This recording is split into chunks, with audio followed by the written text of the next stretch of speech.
ami pour qu'Internet fonctionne et on n'a pas arrêté d'avoir des difficultés, mais maintenant tout va bien.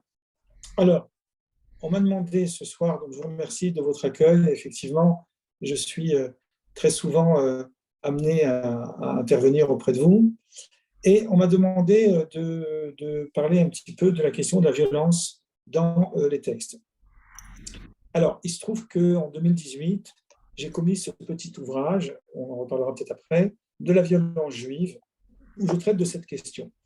Et comme ce sujet, c'est un sujet à tiroir, c'est un sujet très très vaste, je vais essayer de faire une présentation de l'ouvrage à partir de quelques éléments qui nous sont importants à notre époque. Tout d'abord, je voudrais expliquer une chose importante, c'est le contexte de l'ouvrage. Aujourd'hui, ces dernières années, on a assisté à une déferlante de violence commise au nom de l'islam. Bon. Le problème, c'est qu'on fait un faux débat de croire que la problématique viendrait spécifiquement de l'islam. De mon point de vue, la problématique vient du paradigme de notre rapport que nous avons avec la foi. Et cette question, elle n'est pas uniquement basée sur le problème de la religion, elle est basée aussi sur toute idéologie qui s'érige en sacré.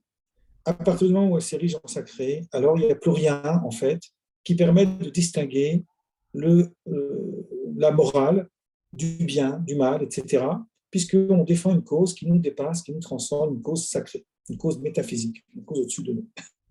Donc, de mon point de vue, la question qui a été posée ces dernières années suite à ces événements tragiques, ce n'est pas une question qui concerne l'islam uniquement, mais ça concerne le concept même d'une religion monothéiste. Qu'a-t-elle à dire, qu'a-t-elle à rapporter, etc. Donc l'ouvrage a été construit sur cette base-là, en essayant d'apporter des réponses à partir des textes juifs à une question universelle qui concerne toutes les religions de manière générale et les religions monothéistes en particulier.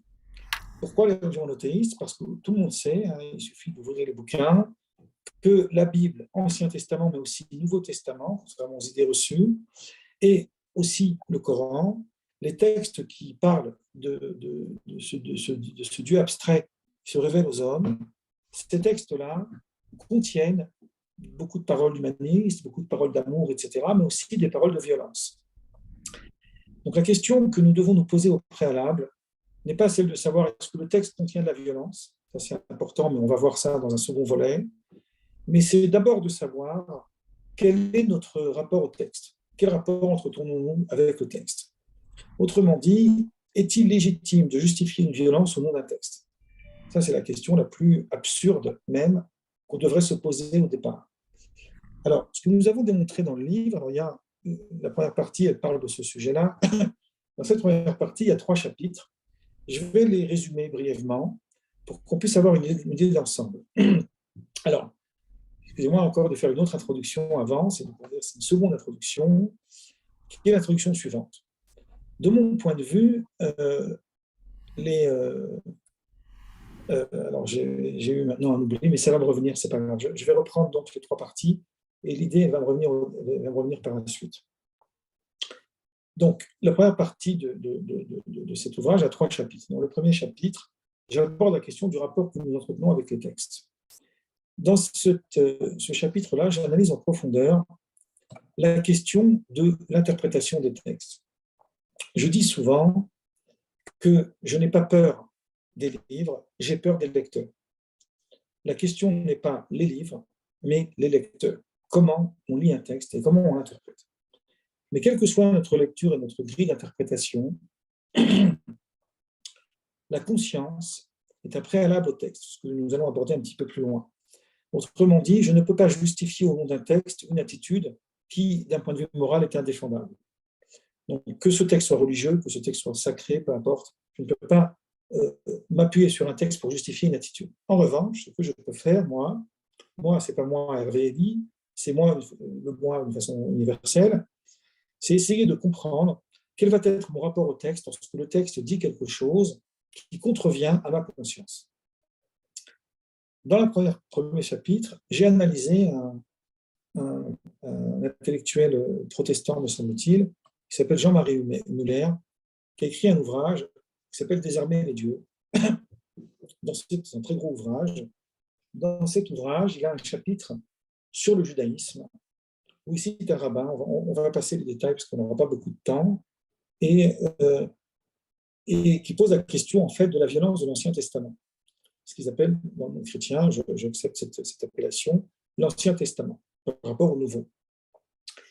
Et il va citer, cet auteur, la philosophe Simone Weil, qui est donc juive convertie au christianisme et qui a considéré que l'Église doit revenir au marcionisme. Donc, je vais aller très vite. Qui était Marcion? Marcion, c'était un des premiers pères de l'Église qui a estimé qu'il est impossible, il est inconcevable que le Père de Jésus, puisque Jésus c'est Dieu le Fils, ait pu être Yahvé de l'Ancien Testament. Parce que Jésus est un Dieu d'amour, il prône l'amour dans tout son discours. Il y a des nuances à faire, mais je vais les laisser pour l'instant. En tout cas, c'est ce que dit Marcion. Et à partir du moment où il prône l'amour dans tout son discours, il est inconcevable qu'on puisse instrumentaliser en fait le discours de l'Ancien Testament par rapport à un Dieu qui est plutôt un Dieu de guerre, un Dieu violent, comme étant le père du Dieu d'amour qui est le Christ. Donc Marcion a considéré, comme on est au tout début, on est vraiment au premier siècle, dans les premiers siècles, a considéré qu'il fallait que l'Église renonce à son rapport avec le peuple d'Israël. Il fallait vraiment couper, déconnecter ce rapport-là et considérer qu'il y a bien un Dieu le Père, mais ce n'est pas Yahvé. Yahvé, c'est une divinité apparemment souillée par une attitude violente, etc. Bon. Simone Weil veut justifier Marcion en s'appuyant sur un texte de l'Ancien Testament à propos du roi Saül. Donc, je vais expliquer très brièvement de quoi s'agit-il. Le roi Saül était un roi, le premier roi d'Israël, qui a été nommé par le prophète Samuel, et David lui a succédé. Le roi Saül a été déchu de la royauté parce qu'il n'a pas voulu, il a refusé de tuer un descendant d'Amalek. Qui était Amalek? Donc Amalek, c'était un guerrier, une sorte de roi du peuple qu'on appelle le peuple des Amalécites, qui a voulu combattre les Hébreux après qu'ils ont traversé la mer, avant qu'ils arrivent sur le pied du Sinaï. Et donc la Torah dit ouvertement dans le livre de l'Exode, aussi dans le livre de Deutéronome, qu'il y a donc une injonction de Dieu de détruire l'intégralité du peuple d'Amalek. C'est-à-dire qu'en fait, on doit en finir avec ce peuple. Et donc, Simone Weil dit que ce n'est pas parce que Saül a eu pitié, a tué un Amalécite, que Dieu l'a destitué de son royaume, du royaume en fait, mais c'est le contraire. C'est parce qu'il a eu pitié de lui qu'il ne l'a pas tué. Autrement dit, Yahvé attendait de lui un acte de cruauté. Donc, de ce point de vue-là, Simone Weil a raison, elle rejette complètement cette violence radicale qu'il y a dans l'Ancien Testament. Alors, il se trouve que dans un ouvrage qui s'appelle « Difficile liberté » de Manuel Levinas, Levinas a un article très, très intéressant, c'est un article clé, à mon avis, sur cette problématique de Simone Weil. Il ne cite pas Jean-Marie Muller, qui a écrit son livre après lui, évidemment, mais il a un texte sublime sur la question de l'interprétation. Ça va être très important pour nous d'aborder cette question-là. C'est-à-dire que nous avons le texte et nous avons ce que nous faisons du texte à partir de notre compréhension. Alors, je reprends cet élément essentiel que j'ai dit au départ. Ce que je dis maintenant ne justifie pas ni une attitude violente, ni une justification de vouloir se retenir d'agir violemment, parce que de mon point de vue, on va le voir un peu plus tard, c'est la conscience qui prime. Ce qui est par contre intéressant, c'est de comprendre qu'est-ce qu'on fait d'un texte qui nous dit une chose aussi violente. Alors Levinas, lui, dit en fait, en gros, qu'il reconnaît que la question de Simone Weil est légitime. Tout être humain normalement constitué devrait être révulsé devant une telle violence que contient le texte. Et à partir de cette idée, alors ça me rappelle du coup la deuxième introduction, donc maintenant je vais la dire, c'est pas grave, parce que c'est vraiment dans la continuité. c'est qu'il y a un discours que je considère personnellement comme étant un discours extrêmement dangereux, qui consiste à vouloir désolidariser, en fait, l'attitude violente de certains croyants appartenant à certaines religions, en l'occurrence l'islam, lorsqu'il s'agit des actes terroristes, mais il y a aussi ça avec le christianisme, il y a aussi ça avec le judaïsme, et d'imaginer une seule seconde que ces gens-là font fausse route et que ou la Torah, c'est pas ça, ou le Nouveau Testament, c'est pas ça, ou le Coran, c'est pas ça. De mon point de vue, il n'y a pas de discours plus violent que de dire une telle chose. Je vais donner un exemple. Imaginez par exemple qu'il y ait une personne dont son fils est mort par un terroriste islamiste et que son voisin vient lui apporter des condoléances et que son voisin lui dise « Vous savez, c'est pas ça l'islam ». À mon avis, je pense que ça manquerait de tact. Il devrait au contraire lui dire « Il y a dans l'islam, comme il y a dans le judaïsme, comme il y a dans le christianisme, matière à justifier ce qui vient de se passer ». Une fois qu'on a dit ça, on n'a pas tout dit. Reste maintenant à aller plus loin et à essayer de comprendre comment on peut dépasser les textes. Et je dis souvent que pour dépasser, il faut passer. Si on ne passe pas, on ne dépassera jamais. Donc il faut prendre acte de la problématique et ensuite en discuter librement. Donc maintenant, je vais revenir à Emmanuel Levinas qui prend acte lui aussi de la violence. Il ne se dérobe pas de cette question de la violence de l'Ancien Testament. Il légitime la question de Simone Veil. Mais à un moment donné, il dit quelque chose d'extraordinaire. Je vais vous lire cette phrase qui est vraiment sublime.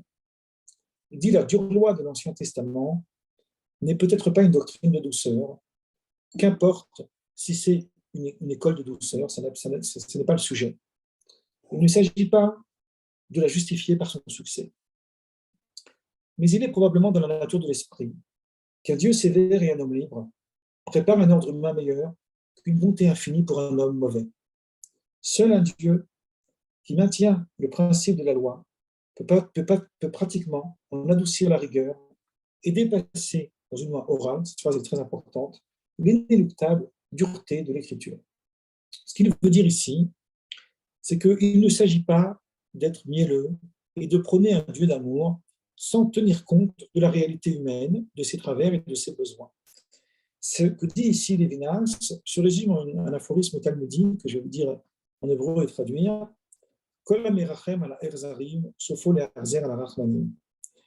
Quiconque qui est à pitié des gens cruels, il finira par être cruel envers ceux qui méritent la compassion. La problématique n'est pas l'amour ou la cruauté ou la haine, la problématique est où nous plaçons les choses. Donc, ce que veut dire Lévinas, c'est que dans le travail de l'interprétation juive, il y a eu un dépassement de l'écriture. C'est ce que nous allons expliquer un petit peu plus tard dans un deuxième volet. Oui, Lévinas pose ce problème-là. Donc, il dit le problème de Simone Veil, c'est de ne pas avoir tenu compte de ce que l'interprétation rabbinique, l'interprétation talmudique, celle qui fait référence dans le monde juif actuellement, a dit de ces textes-là. Si on tenait compte de ce qui avait été dit de ces textes-là, on comprendrait de quelle manière les rabbins, dès leur origine, en fait, ont essayé de dépasser ces textes violents de la Torah. Et je vais ajouter quelque chose qui rejoint étrangement ce que dit le rabbin Meyer, il s'appelle comme ça, son nom me revient, mais je ne vais pas trop rentrer dans des digressions. Il y a un texte de Maïmonide qui est très important sur le libre arbitre. Maïmonide a beaucoup travaillé, alors Maïmonide est un penseur qu'on ne présente plus évidemment, et Maïmonide considère que l'homme est intégralement libre et intégralement doté du libre arbitre. Pour Maïmonide, en fait, si l'homme n'était pas libre dans ses actions, toute la loi de Moïse, toute la Torah serait absolument vaine, nulle et non avenue. Il dit ça dans son traité des 8 chapitres, qui est un traité de psychothérapie sur la dépendance affective, et tout le 8e chapitre, c'est vraiment une anthologie de toute la pensée de Maïmonide, dans laquelle il traite en profondeur, d'un point de vue philosophique, théologique et aussi psychologique, de la question de la liberté de l'homme face à ses actes. Et ce que dit Maïmonide, c'est qu'on ne peut pas justifier un Dieu unique qui se révèle à l'homme si on ne tient pas compte d'abord de la liberté de l'homme. Le libre arbitre est un fondement de la foi juive. Et donc, ce que dit Maïmonide, c'est que c'est de là que dépend la légitimité de la révélation. Cette idée du libre arbitre, de mon point de vue, elle ne se limite pas à la question des actes de l'homme, mais elle va beaucoup plus loin. Elle va aussi au niveau de notre liberté d'interpréter le texte. Toute la conception juive repose sur l'idée que chaque juif a l'obligation, c'est une obligation religieuse, qui peut paraître étrange, d'apporter quelque chose qu'on appelle en hébreu le chidouche, c'est-à-dire d'innover quelque chose qui n'a jamais été dit avant lui, dans sa compréhension du texte. À partir de ce moment-là, lorsque nous voyons un texte qui nous paraît violent, on peut faire une lecture herméneutique tout à fait valable qui justifie la violence du texte. D'un point de vue textuel, ça fonctionne. Mais on peut aussi user d'une lecture herméneutique tout autant valable pour nier, pour en fait, au contraire, écarter l'appareil violent du texte et produire un sens nouveau, un sens qui va nous amener à l'amour. Le Talmud le dit en une phrase très, très amusante, il dit la chose suivante, il dit, le texte de la Torah, en parlant de la Torah, il dit, ça peut être pour l'homme ou un élixir de vie, ou un poison de mort. Tout dépend de sa perception qu'il a du texte qui est devant lui. Il y a un midrash, un très beau midrash, qui résume ce que je viens de dire en une phrase. Alors, c'est une parabole, évidemment, il ne faut pas prendre ça au sens littéral. On nous raconte que Dieu aurait dicté la Torah à Moïse, et avec sa plume, il aurait été en train d'écrire. Et lorsque Dieu est arrivé à la phrase « Faisons l'homme à notre image et à notre ressemblance », Naaseh Adam, le fameux Naaseh Adam, Dieu est un Dieu unique à qui il s'adresse. Alors le texte dit que Moïse refuse d'écrire. Alors il refuse d'écrire, alors Dieu lui dit, mais pourquoi tu n'écris pas? C'est une parabole, on va un petit peu l'enjoliver. Et Moïse dit, je ne l'écris pas parce que c'est une porte ouverte à tous les hérétiques.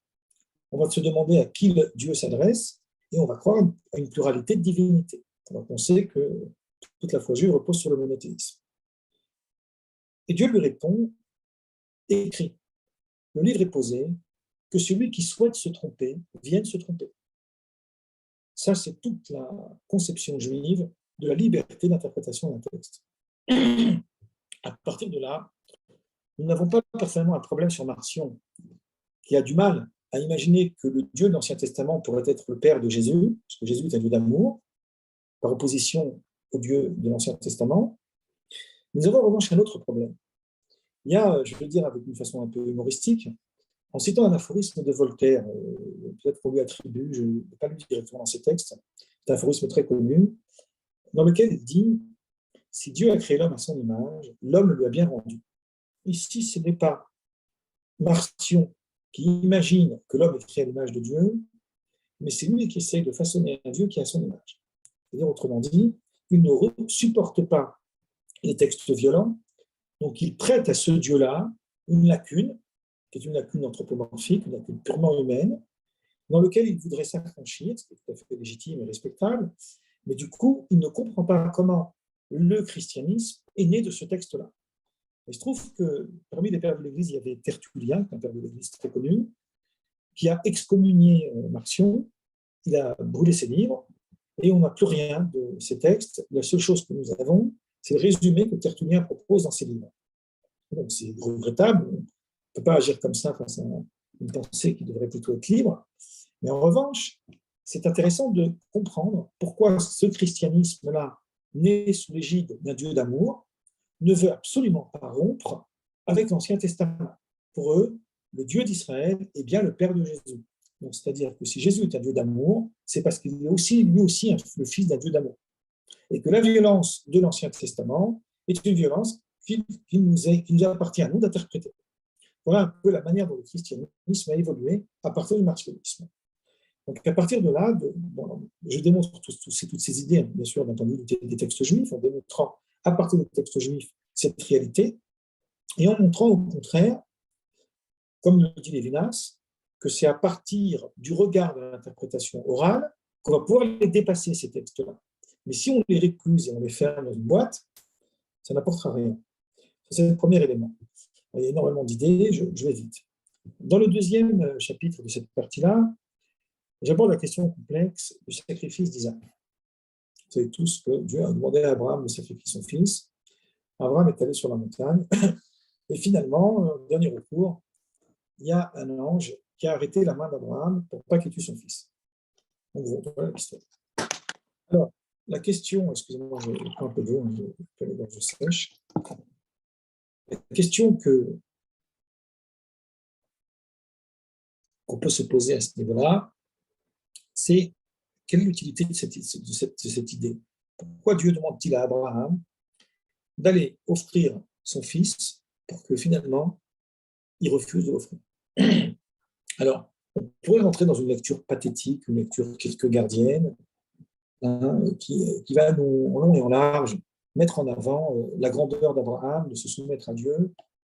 On peut faire beaucoup, beaucoup de lectures sur ce sujet. Je ne la récuse pas. Mais moi, je vais vous proposer complètement autre chose. De mon point de vue, il faut mettre. Alors, je ne fais pas un travail d'historico-critique, je fais un travail textuel. Ça, c'est mon domaine. Donc, si vous voulez, il y a ici une problématique. La question centrale que pose la foi monothéiste est celle de savoir que veut-elle apporter à travers ce Dieu unique. Or, toute la Torah, donc là, quand je parle de la Torah, je parle des 5 livres de Moïse, allant de la Genèse au Deutéronome, est un combat contre le paganisme.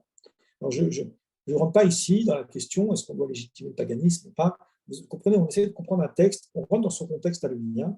Moi, je n'ai aucun problème avec les païens. Bon, il faut faire un peu d'humour. Donc, c'est un combat contre le paganisme. Or, dans le Deutéronome, chapitre 22, il est écrit, je vais essayer de vous retrouver le texte pour que ce soit plus facile. Voilà.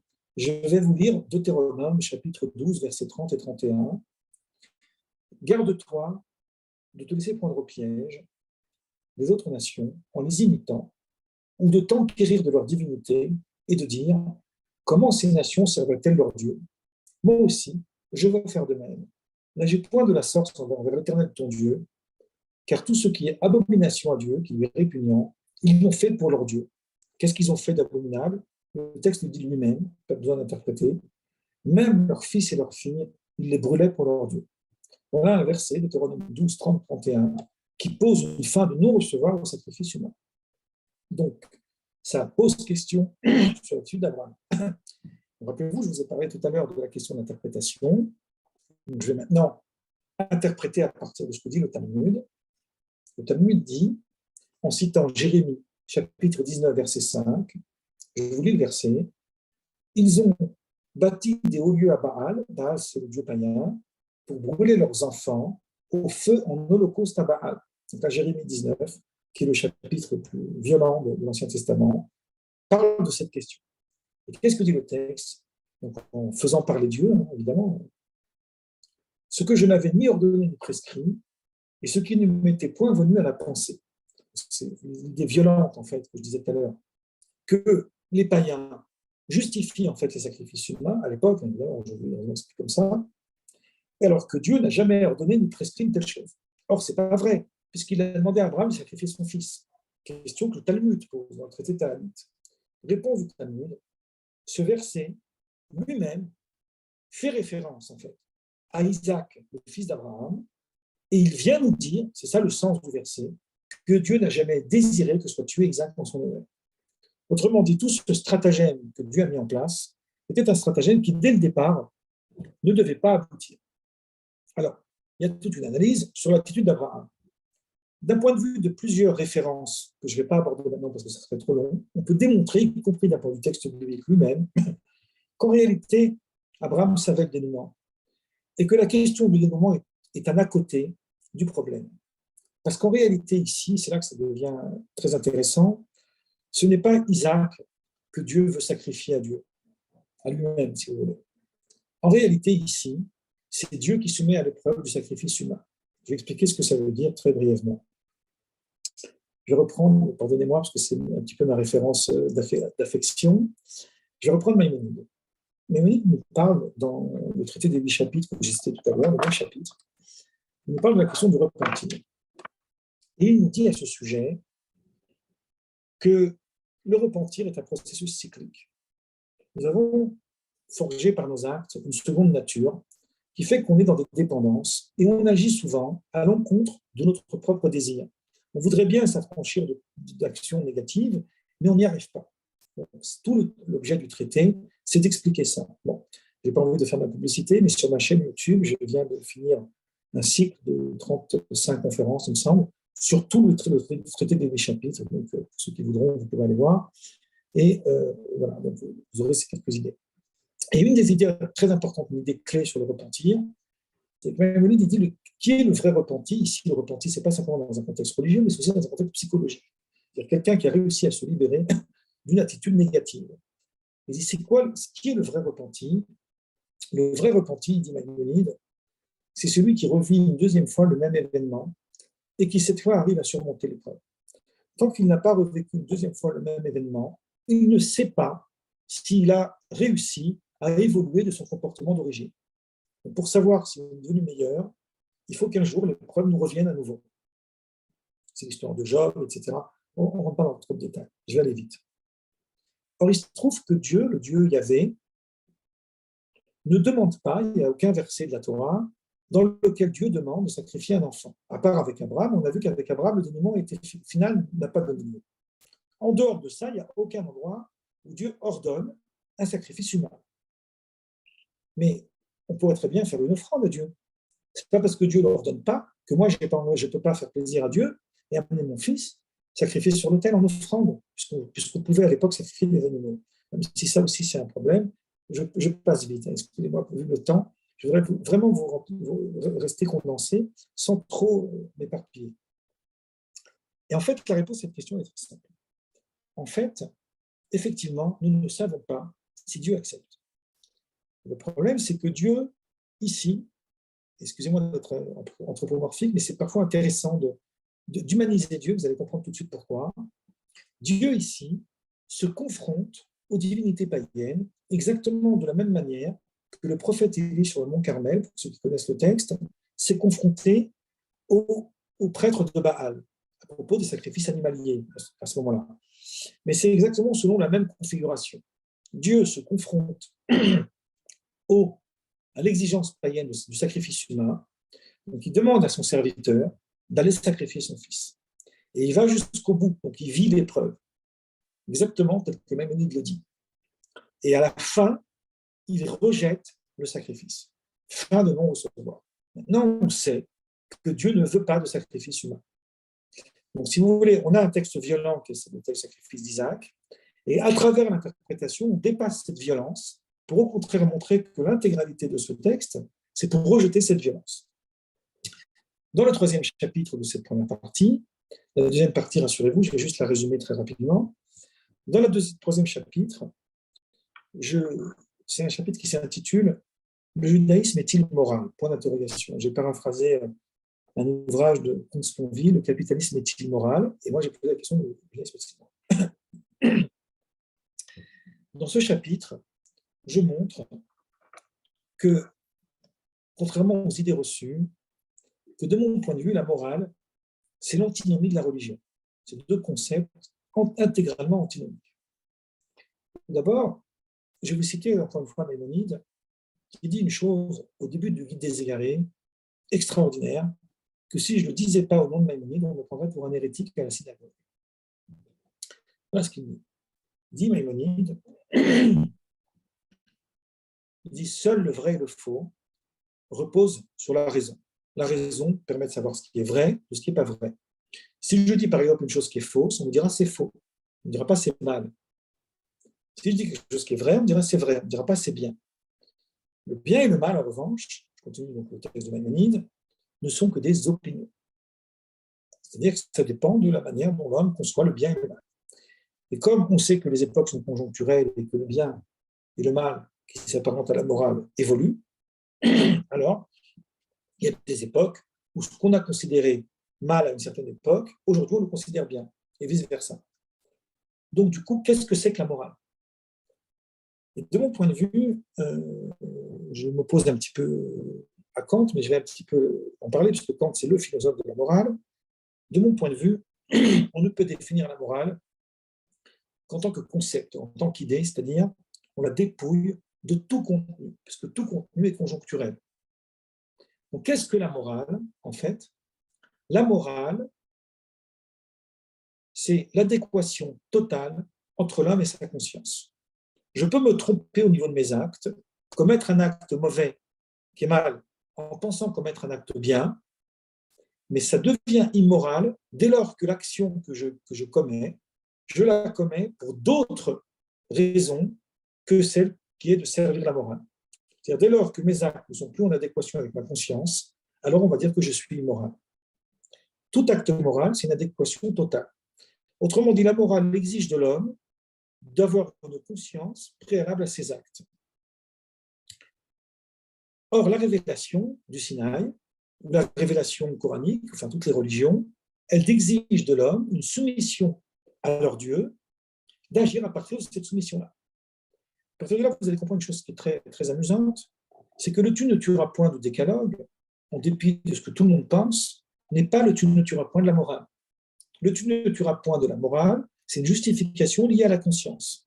Alors que le tu ne tueras point du décalogue, c'est une justification liée à la soumission à Dieu. Autrement dit, si quelqu'un, par une élucubration théologique, il arrive à démontrer qu'en réalité, ce n'est pas vrai, on peut tuer au nom de Dieu, puisque la Torah le dit, on peut vous le démontrer, ou l'islam, le Coran, je ne suis pas ici en train de faire un jugement de valeur, je mets les trois religions dans le même sac, ça, on est tranquille. Ou aussi avec certains passages très violents du Nouveau Testament, on les connaît, mais on ne va pas les citer. Donc si à partir de cet élément-là, on peut justifier que c'est vrai, il est dit tu ne tueras point, mais il y a des contextes où tuer, eh bien, à partir du moment où le tu ne tueras point, dès le départ, était relatif à la soumission de l'homme à Dieu, cette soumission de l'homme à Dieu exige de l'homme que maintenant il tue. Alors que si le tu ne tueras point était un préalable lié à la conscience, c'est-à-dire que ça précède, en hébreu Matan Torah, c'est-à-dire ça précède la révélation de Dieu au Sinaï, aucune élucubration théologique ne peut contrevenir à ma propre conscience. Et dans ces cas-là, c'est ma conscience qui prime. Et bizarrement, Maïmonide le dit là encore dans le traité des chapitres, dans le 6e chapitre. C'est très long ce qu'il dit, mais je vais le résumer en une phrase, parce que je voudrais aller vite. Voilà ce qu'il dit. Il dit, en fait, il y a deux sortes de lois religieuses. Il y a des lois qu'on a. Je vais employer l'expression de la théologie chrétienne, ça va être plus facile, parce que c'est quelque chose de philosophique que vous connaissez tous. Il y a ce qu'on appelle la loi naturelle, et il y a ce qu'on appelle la loi révélée. La loi naturelle, c'est des lois, Maïmonide commente, qui, sans la révélation, sont admises comme mauvaises par tous les hommes. Ne pas tuer, ne pas voler son prochain, etc., ne pas faire du mal à autrui. Toute violence commise contre quiconque est une attitude immorale. Donc, que la Torah ait été donnée ou pas, on le sait avant.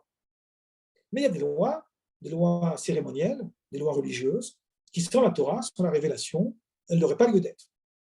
Mais il dit, cette deuxième catégorie de lois n'a pas d'interférence avec la question du bien et du mal. C'est une pensée radicale. Autrement dit, pour le juif et le musulman, on va l'inclure cette fois-ci, qui ne mangent pas de porc, mais lui, il nous dit, ne crois pas qu'en mangeant du porc, tu vas devenir une mauvaise personne. Tu ne deviendras pas méchant parce que tu manges du porc. Ça ne change rien, ça ne va pas du tout agir sur ta nature. En revanche, tu ne manges pas de porc parce que la Torah t'a interdit de manger du porc ou le Coran. Mais si tu fais du mal à autrui, tu acquiers chez toi une seconde nature négative qui fait que tu deviens un salaud, pour aller vite. Voilà le 6e chapitre, la grande idée de Maïmonide dans ce chapitre-là. Donc à partir de là, on comprend que notre rapport au texte et même notre rapport à la révélation est intégralement modifié. C'est-à-dire que nous savons que nous pouvons étudier le texte et même justifier certaines choses à l'intérieur du texte dès lors que nous avons d'abord compris que le préalable du texte, c'est d'abord la conscience et qu'aucun Dieu ne peut contrevenir à ma propre conscience. C'est d'abord ma conscience et ma conscience me dicte de ne pas tuer. Donc même si le texte me dit d'aller tuer qui que ce soit, je ne le fais pas. Voilà, en gros. Maintenant, je vais passer, pour les 10 minutes qui me restent, parce que j'ai déjà pris beaucoup de retard et je suis vraiment désolé pour vous tous, je m'en excuse. Je vais passer à la deuxième partie du livre. La deuxième partie du livre explique beaucoup plus ce qu'on pourrait appeler dans le langage talmudique l'appareil halachique. Qu'est-ce que ça veut dire? Je m'intéresse à la législation rabbinique dans son rapport au texte. Et je vais dire en quelques phrases résumer ce que j'explique dans ce livre. En fait, la Torah, d'un point de vue de la tradition, ce n'est pas écrit dans le texte biblique. Quand on parle de la Torah d'une manière restreinte, c'est-à-dire au sens propre, rappelez-vous, on ne parle que des 5 livres de Moïse. Après, il y a une autre partie qu'on appelle les Névi'im ou les prophètes. Après, il y a une autre partie qu'on appelle les écrits. Donc, quand on parle de la Torah, c'est la Genèse, l'Exode, le Lévitique, les Nombres et le Deutéronome. Dans la tradition juive, on considère que les commandements de la Torah sont réunis que dans ces 5 livres. Dans tout le texte prophétique, il n'y a pas de commandement. Et dans les Ketuvim, les écrits, encore moins. Alors, la tradition juive veut qu'il y ait 613 commandements que je vous énumérerai tout à l'heure. 248 commandements positifs et 365 commandements négatifs. Bon. 613. La tradition rabbinique n'a rendu caduque aucun de ces commandements. Autrement dit, tout juif a une obligation religieuse d'accomplir ces 613 commandements. S'il ne le veut pas, il fait ce qu'il veut, il est libre, on a libre arbitre, mais il a en portefeuille la religion juive. Or, il se trouve que de nos jours, presque 400 commandements ne sont plus applicables. Donc, comment d'un côté on dit qu'ils n'ont pas été rendus caduques, mais qu'ils ne sont plus applicables? Donc, l'analyse que je fais dans le texte, basée évidemment sur les écrits, là aussi avec Maïmonide, avec le Talmud, etc., c'est que ce qui a été fait, ça n'a pas été d'abolir la loi, mais ça a été de rendre les conditions d'application inapplicables. Qu'est-ce que je veux dire par là? Dans l'histoire d'Israël, ce que je dis maintenant est aussi un petit peu, on peut faire beaucoup d'études comparatives avec le Coran, mais je n'ai pas le temps, donc je laisse ça de côté. Dans la tradition biblique, c'est-à-dire le texte de la Torah, et aussi, pour le coup, les prophètes et les écrits, il n'existe pas d'existence juive en dehors du concept de souveraineté politique. D'ailleurs, pour ceux qui connaissent un petit peu Spinoza, dans le traité théologico-politique, c'est toute la grande idée de Spinoza, qu'il n'existe pas d'élection d'un peuple en exil. Il la récuse radicalement. Pour Spinoza, le peuple a reçu une révélation que pour les Hébreux lorsqu'ils étaient dans une souveraineté politique organisée dans une terre avec un temple et avec un Sanhédrin, c'est-à-dire avec un tribunal. Une fois que tout cela a été aboli, c'est la fin du peuple juif. Ça, c'est la grande idée de Spinoza. Dans la littérature rabbinique, il n'y a aucun élément qui peut contredire ce que dit Spinoza, puisque Spinoza avait une connaissance biblique qui était indiscutable. En revanche, la tradition rabbinique a un autre point de vue, en s'appuyant sur une autre idée. En s'appuyant sur l'idée que la diaspora, c'est un nouveau paradigme de l'identité juive. Donc, c'est longuement expliqué dans le livre, vous verrez la manière dont je nuance ces deux parties.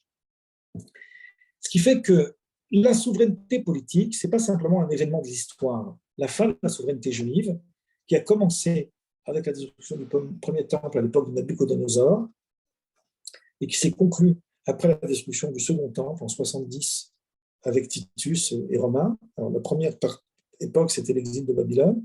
C'est là où il y a eu la fin du pouvoir royal, de la royauté, etc. Après, il y a eu un deuxième temple. Il y a eu un retour, mais un retour partiel du peuple juif en terre d'Israël. Et ensuite, il y a eu le deuxième exil. L'État d'Israël d'aujourd'hui, je ne vais pas en parler maintenant, je vous invite dans le livre, on en parle longuement, mais c'est aucune instance religieuse, même la plus extrémiste, ne considère l'État d'Israël comme le retour de la souveraineté politique biblique. Même les Juifs en Israël même attendent le Messie. Le Messie qui est un vœu pieux, parce que le temps qu'il arrive, on a le temps de finir plusieurs conférences dans le campus. Donc, revenons à notre histoire. Donc, alors, il se trouve que historiquement, c'est Nabuchodonosor qui a chassé d'abord les Hébreux, c'était sous l'injonction du prophète Jérémie. Il fallait donc qu'ils se soumettent à Nabuchodonosor. Ensuite, ils sont revenus en terre d'Israël avec une souveraineté partielle. Mais à ce moment-là, a émergé une tradition qu'on va appeler plus tard la tradition pharisienne et qu'aujourd'hui on appelle la tradition rabbinique. Et imaginer comment reconstruire une religion en dehors de toute velléité politique. C'est-à-dire le judaïsme rabbinique est en totale contradiction, mais si je dis dans le bon sens du terme, avec le judaïsme biblique. Or, il se trouve que d'un point de vue de la logique textuelle du Talmud.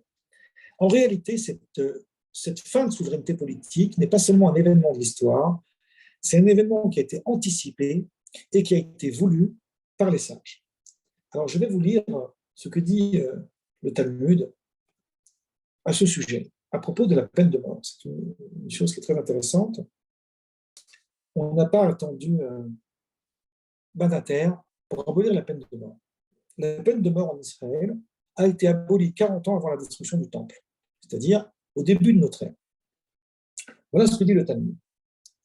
40 ans avant la destruction du Temple, le Sanhédrin qui siégeait à Jérusalem s'est exilé de sorte qu'il ne puisse plus juger les criminels. Donc, je vais expliquer. Les criminels pouvaient être jugés dans n'importe quel tribunal, même de petits villages. En revanche, pour que le tribunal ait la légitimité de le faire, il fallait que le tribunal central de Jérusalem existe. Donc les rabbins se sont rendus compte, regardez, que du fait de la forte augmentation de la criminalité, les sages n'étaient plus en mesure de juger les condamnés à mort. C'est pourquoi ils ont préféré s'exiler de Jérusalem afin que la peine capitale ne soit plus pratiquée. C'est-à-dire qu'au lieu d'abolir la loi, parce qu'ils n'ont aucune légitimité à abolir la loi est restée. Sauf que nous ne pouvons plus l'accomplir parce que nous n'avons plus le pouvoir de le faire. Donc les rabbins ont compris qu'avec la diaspora, le peuple d'Israël allait être éparpillé à travers les nations et que pour ne pas qu'il s'arroge un pouvoir qu'il n'a pas, donc ce qu'ils ont mis à la place de tout ça, ils ont établi un principe qu'on trouve dans le Talmud, dans le traité Gittin, qui est un principe majeur du judaïsme. Je dis en hébreu et je traduis, Dina de Malchuta Dina. La loi du pays vaut la loi religieuse. C'est-à-dire que le juif, il a une obligation religieuse de servir l'État et de respecter la loi de son pays. Ce n'est pas simplement une obligation étatique, une obligation séculière, c'est aussi une obligation religieuse. Parce que c'est ce pouvoir politique dans lequel le juif vit, par exemple en France, en Allemagne ou partout, qui est la substitution du Sanhédrin de l'époque rabbinique, à l'époque où il y avait la souveraineté juive. Donc à partir de là, toutes les lois relatives au sacrifice, toutes les lois relatives à la royauté d'Israël, toutes les lois relatives au Sanhédrin ont été rendues caduques. Pas parce qu'elles ont été annulées, mais parce qu'on ne peut plus les accomplir, parce qu'on n'a plus de pouvoir. Donc c'est à partir de cette dialectique, en fait, que le judaïsme a réussi à parvenir à un degré de maturité et à mettre un terme à toute violence religieuse. Voilà, alors, il y a énormément de sujets que je n'ai pas dit, j'ai voulu aller vite, je ne voudrais pas prendre trop de temps parce que je sais qu'il y a les débats et j'ai envie d'être avec vous, mais je vais conclure mon texte en vous lisant un texte, une citation en fait, que j'ai mis au début du livre d'un des rabbins les plus grands talmudistes du XXe siècle, qui était aussi un philosophe, et qui a importé la moderne orthodoxie aux États-Unis. Donc, il a écrit un livre qui s'appelle L'homme de la halakha, qui est une œuvre philosophique majeure de toute son approche. C'est un immense talmudiste. Il a aussi écrit Le croyant solitaire. Enfin, on a traduit en français ses œuvres, mais à part ça, il a une œuvre très féconde. Il est mort dans les années 90. Et voilà ce qu'il dit. Je vais conclure avec ce texte que je trouve sublime. C'est une belle conclusion. Il dit « La sainteté risque plus facilement la corruption que le profane. Bien plus, si la religion est corrompue par des pratiques immorales, elle fait volte-face et devient une force négative et destructrice. Nous avons été témoins de la manière dont la corruption de grands idéaux a donné naissance à des forces maléfiques, fécondées par la religion et l'éthique, plus dangereuses que le mal enfanté par le mal. L'amour, ce haut concept de la religion, a été détourné en persécution des hérétiques. La dignité humaine, cette sublime idée des humanistes, a été transformée en déification de l'homme et adoration du dictateur. L'idée spirituelle de l'État s'est figée dans celle du monstre fasciste, avec pour conséquence la négation de l'individu. Je vous laisse méditer là-dessus. Et moi, j'en ai terminé. Je suis maintenant à votre disposition pour le débat. Donc là, je ne sais pas comment vous allez reprendre. Voilà. Alors, Hervé Elie, je voulais te remercier infiniment pour cet exposé brillant. Alors, pour les auditeurs, je signale que je vais te tutoyer parce que tu me l'as demandé. Oui, oui, Je te remercie chaleureusement parce que je crois pouvoir le dire au nom de tous les auditeurs, tu nous élèves spirituellement. Et tu nous donnes le sentiment précieux de comprendre des sujets qui sont pourtant fort complexes. Et je dirais, et je l'avais déjà mesuré en te parlant récemment, que tu as un réel et rare talent de vulgarisation et sois-en remercié. Et je voudrais dire aussi merci aussi pour ton discours d'amour et de paix qui éclaire nos esprits et qui illumine nos cœurs. Alors, notre rôle à Christophe et à moi, si vous m'entendez, parce que moi j'ai énormément de coupures, donc c'est… Moi, je t'entends en tout cas. Bon, moi j'ai beaucoup de coupures, donc j'ai malheureusement entendu, je n'ai pas entendu tout ton exposé, mais enfin, comme j'ai lu le livre, donc j'ai pu suivre quand même. Donc, mon rôle, avant de passer la parole à Christophe, ça va être de lancer le débat et de jeter un pont entre le judaïsme et la franc-maçonnerie, pour commencer. Il me semble qu'on peut trouver donc beaucoup d'analogies entre les deux. Par exemple, l'objectif pour l'homme d'acquérir des vertus plus nobles, ce qu'on appelle chez nous les maçons tailler sa pierre, le principe fondamental de libre arbitre, la culture du doute, puisque tu dis que la littérature talmudique et la dialectique des sages est faite de controverses. Et donc, je voulais savoir en quoi, enfin, nous voulons savoir en quoi peut-on en effet trouver des analogies entre le judaïsme et la franc-maçonnerie. Quelles sont pour toi les divergences fondamentales en termes de loi morale, même si tu as défini la morale par rapport à Kant et par rapport donc à la loi divine. Donc voilà, comment tu vois les choses à ce niveau? Moi, je ne suis pas du tout habilité à pouvoir vous dire quelles seraient les choses qui seraient en contradiction avec la franc-maçonnerie. Je pense au contraire que la notion de maçon, qui est la notion de construction, est une conception juive à la base. Excusez-moi pour les puristes de pouvoir dire ça, puisque vous savez que en français, en hébreu, pardon, le mot fils, c'est le mot ben, et que le ben, le fils, c'est la même racine, c'est le même mot en fait, c'est pas seulement la même racine, mais c'est le même sens que le mot bonnet. Et bonnet, ça veut dire bâtir, ça veut dire construire.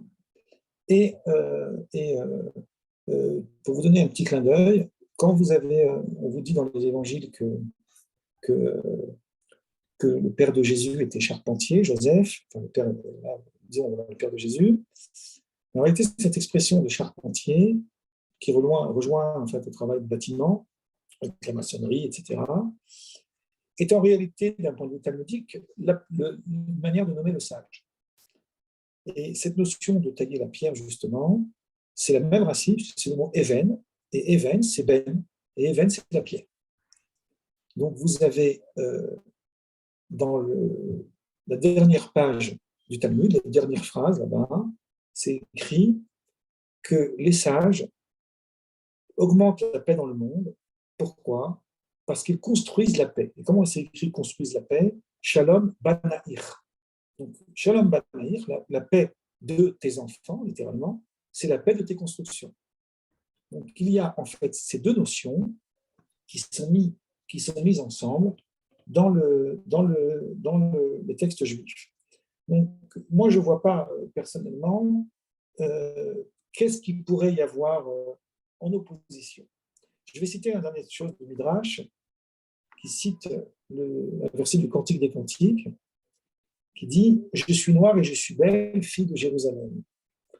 Alors, dans les Bibles, on vous traduit « Je suis noire, mais je suis belle », mais il n'y a pas le « mais » dans l'hébreu, il faut l'enlever.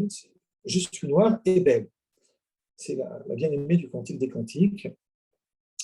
Ça, c'est le texte. « Je suis noire et je suis belle, fille de Jérusalem ». Le Midrash, donc le texte juif équivalent au Talmud, très ancien, dit qui sont les filles de Jérusalem. Réponse, le verset appelle les nations du monde filles de Jérusalem. Selon Rabbi Yochanan, on cite un rabbin qui a dit cette phrase, Dieu fera un jour de Jérusalem une métropole pour le monde entier. Alors, donc, question du Midrash, c'est en lien avec notre sujet, pourquoi les appelle-t-on libnotes? Pourquoi on les appelle les filles? Les filles, c'est les nations, c'est quoi le rapport? Dis non. Libnotes, c'est vrai, ça veut dire les filles, mais ça veut dire aussi les bâtisseurs. Ils sont bâtisseurs de Jérusalem. Autrement dit, si Jérusalem, c'est une idée philosophique, il faut comprendre d'un point de vue métaphysique que un lieu circonscrit. Je ne fais pas de politique, hein, je rentre uniquement dans le sujet. Et c'est l'universalité du contexte du sage qui construit avec son petit marteau, il aiguise son marteau et il construit. Et cette idée, c'est une idée profondément juive dans les textes. Après, il peut y avoir certainement un mode de vie chez les francs-maçons qui ne correspondra pas aux juifs religieux lambda qui veut pratiquer sa foi. Mais aucun rabbin sérieux vous dira que si un juif religieux orthodoxe devient franc-maçon, c'est comme si qu'il avait apostasé sa religion. C'est ridicule. Il n'y a pas de religion maçonnique. La religion, c'est une autre histoire. La maçonnerie, c'est un parcours de vie pour ceux qui choisissent ce chemin-là. Moi, j'ai préféré rester électron libre. On ne peut pas être parfait. Je fais ce que je peux. Voilà. Merci, cher Hervé Elie. Je passe la parole à Christophe. Oui. Bonjour, Christophe. Bonjour, Élie. On n'a pas eu beaucoup l'occasion de s'entretenir, mais voilà. Voilà qui est fait. Moi, j'ai trouvé un parallélisme assez intéressant entre la notion de dépassement, de libre arbitre qui avait été exprimée par certains rabbins érudits, la notion d'acceptation pour un frère ou une sœur, d'accepter de recevoir son frère, sa sœur, c'est-à-dire avant tout de l'écouter. Et ensuite, évidemment, avec le droit de lui dire « je suis d'accord » ou « je ne suis pas d'accord ». J'ai trouvé aussi un parallélisme assez intéressant lorsque tu abordais le fait que tout pratiquant de la religion juive, finalement, devait apporter quelque chose qui lui était propre, ce qui, finalement, est un peu le travail aussi des frères et des sœurs, puisque nous recréons le monde en permanence autour du tapis de loge et les débats qui sont exprimés en loge peuvent être sur des sujets récurrents, mais qui ont été présentés par un frère ou une sœur il y a 100 ans, qui est interprété aujourd'hui par un autre et le sera d'une toute autre manière dans le futur par un de nos futurs maillons. L'action des francs-maçons, elle est particulièrement mise en marche par la pratique des rituels. Chez nous, les rituels, ça nous met en aspatialité, en atemporalité, et ça permet une mise en condition qui nous permet l'échange sur des textes qui nous sont proposés. Alors, j'introduirai peut-être le débat avec une question qui va peut-être paraître un peu naïve, mais n'y aurait-il pas, de par le monde, dans toutes les religions, finalement, des croyants trop nombreux qui liraient et interpréteraient les textes par rapport à trop peu qui pratiqueraient des rituels qui permettraient peut-être d'apaiser les relations au texte et donc la violence. Et que la pratique des rituels religieux, ou ce qu'il en reste, ne serait finalement qu'une suite itérative de choses qu'on leur demande de faire de par une éducation religieuse, mais qui a peut-être perdu le sens qui est donné par nous, francs-maçons, dans le cadre de la pratique des rituels. Voilà ma question d'introduction. C'est une question très, très vaste qui nécessiterait un débat à part. Je voudrais dire un point. Je vais revenir après sur le rituel juste par rapport à la question de l'étude. Dans l'ouvrage que j'ai présenté tout à l'heure, excusez-moi parce que quand on parle de l'ouvrage, je me cite, il y a un épilogue où je parle précisément du rapport au texte. C'est-à-dire que cette notion de innover, cette notion de chidouche, permet d'apporter sa propre pierre à l'édifice. L'expression est clairement dite, hein, apporter sa pierre à l'édifice. À partir de là, l'homme devient acteur de sa propre vie religieuse. C'est-à-dire que ce n'est pas parce qu'on lui impose une religion, une loi, qu'il l'accomplit, mais c'est parce qu'il l'a intériorisé à travers sa propre compréhension. Ça, c'est très important. Ce qui fait qu'en réalité, la place de l'étude que revêt le judaïsme, puisque c'est le cœur du judaïsme, c'est la notion de l'étude, je parle beaucoup dans mes conférences, cette notion-là de l'étude libère l'homme de toute velléité de vouloir agir violemment à travers une compréhension immédiate du texte. Le problème avec les dérives des extrémistes, c'est que cette polarité elle a été inversée, y compris dans le monde juif malheureusement. On a justifié aujourd'hui certaines violences au niveau du texte. Pourquoi ? Parce qu'on a instrumentalisé la création de l'État d'Israël, je ne fais pas de politique, mais je vais traiter tout ça, c'est dans le livre, comme voulant la comparer au retour de la souveraineté politique juive et justifier que nos ennemis qu'on doit détruire, ce seraient aujourd'hui les ennemis que nous avons autour de nous. C'est une idée qui, tout à coup, désincarne le juif de sa propre mission, qui est celle justement de l'étude. Puisqu'on n'est plus dans l'étude, on est dans l'idéologie. Et l'idéologie, c'est le contraire du sens critique. L'étude, c'est être capable de critiquer. C'est être capable d'avoir cette phrase que Moïse dit à Dieu au moment où Dieu décide de détruire le peuple d'Israël parce qu'ils ont fait le veau d'or. Moïse lui dit, tu ne m'as donné de grandeur que pour ce peuple, c'est dans le chapitre 32 de l'Exode. Si tu veux faire un autre peuple et détruire celui-là, alors efface-moi du livre que tu as écrit. C'est Dieu, Moïse, qui dit ça à Dieu, et il permet à ce que Dieu renonce. C'est ça la force justement du rapport que nous avons au texte. Maintenant, je voudrais parler du rituel. Le rituel est important dans le sens qu'il crée une seconde nature. J'ai dit tout à l'heure en citant Maïmonide.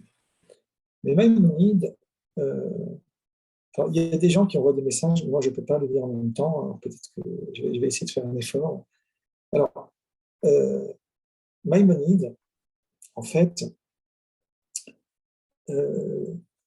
j'ai été un peu perturbé, je ne sais plus ce que je disais, mais ce n'est pas gênant. Juste voilà, que je ne peux pas faire deux choses en même temps. Donc, j'étais en train de dire ça. Oui, le rituel. Pardon. Alors, il se trouve que le rituel, comme j'avais dit tout à l'heure en citant Maïmonide, produit une seconde nature.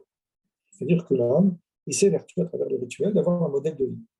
Même si on n'a pas de religion, si on n'a pas de Dieu, on a toujours des habitudes qui sont les nôtres et on les maintient. Mais il se trouve que Maïmonide, il a un texte dans le Guide des Égarés, dans la troisième partie, chapitre 32, qui est un texte que je vous conseille tous de lire, qui est une critique radicale du rituel, une critique absolument profonde de cette question-là. Alors, attention, Maïmonide est un homme croyant qui considère qu'il faut pratiquer les commandements de la Torah et qu'il n'y a pas de discussion là-dessus. Simplement, si on veut leur donner un sens, alors il faut aller plus loin.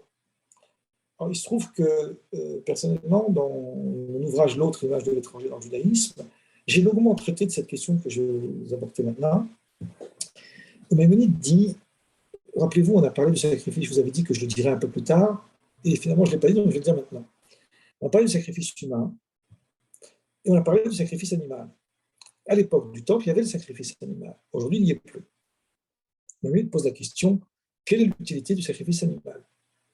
Donc, il dit une chose qui est extraordinaire. Voilà ce qu'il dit.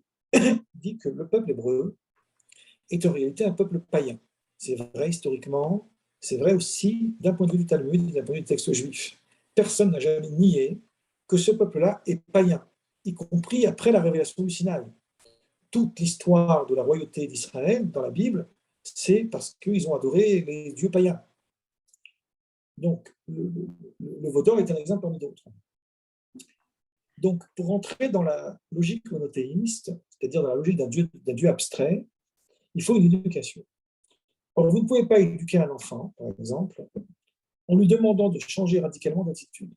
Vous êtes obligé d'aller petit à petit, c'est-à-dire de réduire petit à petit des comportements que vous voulez qu'il arrête, pour qu'à la fin, il arrive à devenir meilleur. Donc, il dit, si Dieu s'adresse à un peuple païen, et il leur donne la Torah, et il leur dit, textuellement, que le cœur de la religion juive, c'est une méditation sans aucune pratique sur le texte même de Maïmonide que je vous restitue ici. Cet homme-là, il ne saura pas comprendre qu'est-ce que c'est. Il ne comprendra pas. Comment on peut être religieux, servir un Dieu sans rien faire, juste en méditant. Alors, ce que dit Maïmonide, c'est que Dieu, il a eu jet de pédagogie. C'est une façon de parler, évidemment. Alors, ici, que Dieu existe ou pas, ce n'est pas la question. On est juste en train de parler de comment on comprend ce phénomène. Donc, il a voulu user de pédagogie de telle sorte que l'individu s'attelle à des rituels qui lui permettent de faire sens d'un point de vue spirituel. Ce besoin, il dit, c'était le besoin des païens. Donc, il est resté aussi chez les Juifs. Sauf que pour éviter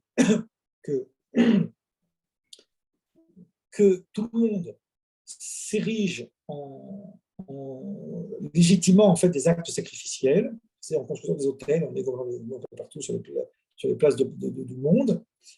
Donc, le verset de la Torah donc, a réduit cet endroit à un endroit spécifique qu'on appelle dans le Deutéronome Makom Asher Ifra Hashem, le lieu que Dieu aura choisi. qui a été déterminé par la littérature rabbinique comme étant le lieu de Jérusalem. J'ouvre une petite incise, parce que je publie bientôt un grand livre sur Jésus, où je dis ce que je veux dire maintenant. Vous connaissez tous certainement le dialogue entre Jésus et la Samaritaine. À un moment donné, il est question de savoir où on doit servir Dieu.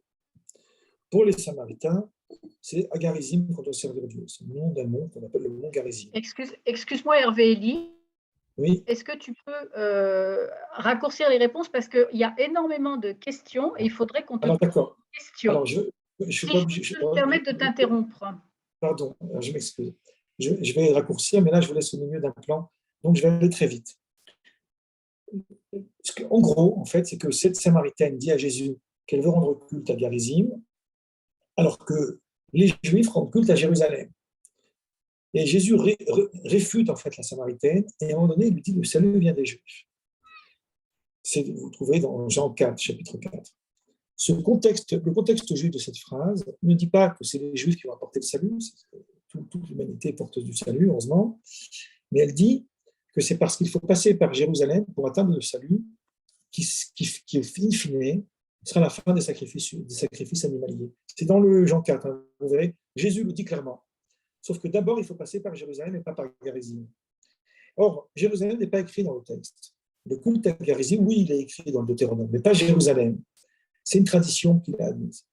Donc, ce que dit Maïmonide, c'est que pourquoi on a réduit en fait, le sacrifice à un endroit circonscrit, de telle sorte que l'homme apprenne petit à petit à s'éloigner de ce genre de rite. Alors, les rituels sont importants parce qu'ils forment l'homme, mais le but de la religion, c'est d'arriver à les dépasser. Moi, je ne donne pas de grille de lecture, ni de ce que vous devez faire, j'explique, en gros. Mais effectivement, c'est nécessaire pour nous, humains, d'avoir un moment de recueillement et un moment de rituel. Voilà, en gros. Hein. Merci. Je voulais préciser que nous avons 14 questions en attente, effectivement, dans l'onglet QR, et que la procédure qui a été... Donc, vous êtes là, je suis là, vous voyez, j'ai fait 250 km pour venir vous voir. Oui, pas de souci. Mais maintenant, je suis là. Alors, Hervé Elie, si tu permets, donc il y a par exemple des questions qui sont des remarques aussi, hein, qui tournent par exemple autour des dogmes et de la violence. Par exemple, des textes qui sont interprétés comme des dogmes ne sont-ils pas à l'origine de toutes les violences dites religieuses? Et puis, des remarques qui vont un peu dans le même sens. Il faudrait ne pas se soumettre aux textes dits sacrés, quels qu'ils soient, à partir du moment où ils ont été écrits par des humains d'un jour, avec leurs défauts et leurs qualités. Ça rejoint un petit peu.